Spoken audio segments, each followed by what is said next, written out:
말씀 앞에서 경외함으로 주께 홀로 섭니다. 성도 여러분 안녕하십니까?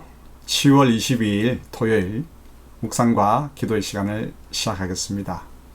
우리의 마음이 두려움으로 사로잡힐 때가 있죠. 여러 가지 이유가 있을 겁니다. 그 두려움은 우리가 무슨 일을 하든 이를 제대로 감당하지 못하게 막습니다. 하나님께서 오늘 하늘의 연기를 가득히 저희들에게 내려주셔서 마음의 모든 두려움을 물리쳐 주시기를 축복합니다. 주님께서 주시는 은총의 말씀은 사무엘 하 19장 40절로부터 20장 13절의 말씀입니다.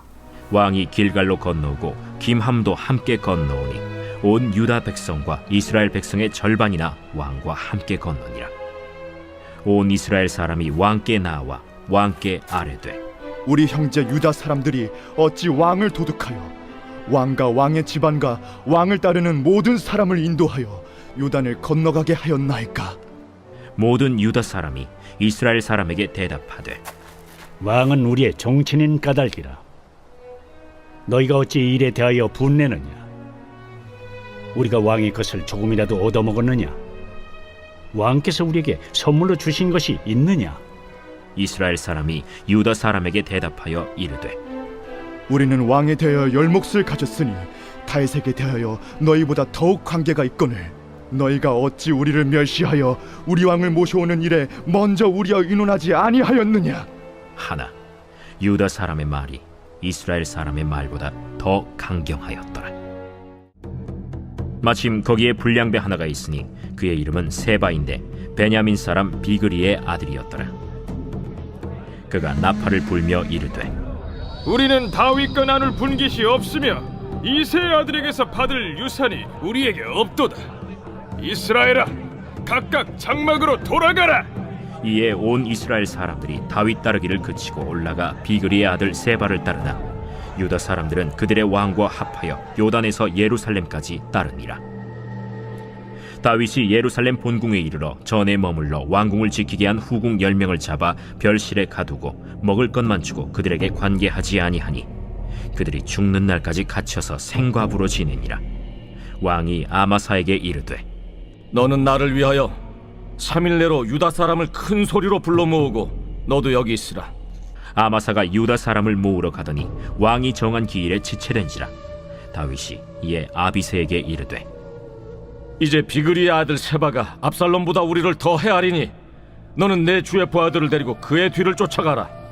그가 견고한 성읍에 들어가 우리들을 피할까 염려하노라.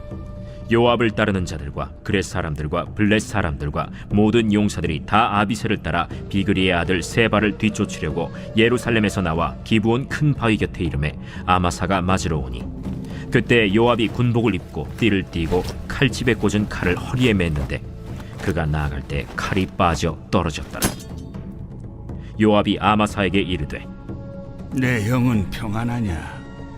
하며 오른손으로 아마사의 수염을 잡고 그와 입을 맞추려는 체함에 아마사가 요압의 손에 있는 칼은 주의하지 아니한지라. 요압이 칼로 그의 배를 찌르매 그의 창자가 땅에 쏟아지니 그를 다시 치지 아니하여도 죽으니라. 요압과 그의 동생 아비새가 비그리의 아들 세바를 뒤쫓을세 요압의 청년 중 하나가 아마사 곁에 서서 이르되 요압을 좋아하는 자가 누구이며 요압을 따라 다윗을 위하는 자는 누구냐? 아마사가 길 가운데 피 속에 놓여 있는지라. 그 청년이 모든 백성이 서 있는 것을 보고 아마사를 큰 길에서부터 밭으로 옮겼으나 거기에 이르는 자도 다 멈추어 서는 것을 보고 옷을 그 위에 덮으니라. 아마사를 큰 길에서 옮겨가매 사람들이 다 요압을 따라 비그리의 아들 세바를 뒤쫓아가니라. 다윗의 황궁을 둘러싸고 유다 지파와 이스라엘 지파 간에 주도권 분쟁이 일어났습니다. 이 분쟁은 결국 세바의 난으로 이어지고 이를 진압하는 과정 속에 요압이 아마사를 살해하죠. 그럼 먼저 유다와 북이스라엘 간의 주도권 분쟁과 세바의 난에 대해서 알아볼까요? 다윗의 황궁이 유다 지파를 중심으로 이루어지니까 북쪽 이스라엘 지파들이 항의하였습니다. 자신들의 숫자가 더 많은데 유다가 자신들과 상의 없이 왕을 가로챘다는 것입니다. 이러한 분쟁이 일어났을 때 베냐민 지파 세바는 다윗에게 얻을 분깃이 없다고 이스라엘 지파들을 선동하여 반란을 일으켰습니다. 왜 분쟁과 반란이 일어났을까요? 다윗 왕을 중심으로 이스라엘을 굳건하게 만들기보다는 자신들의 주도권과 이득만을 생각하는 정치적 생각 때문이죠.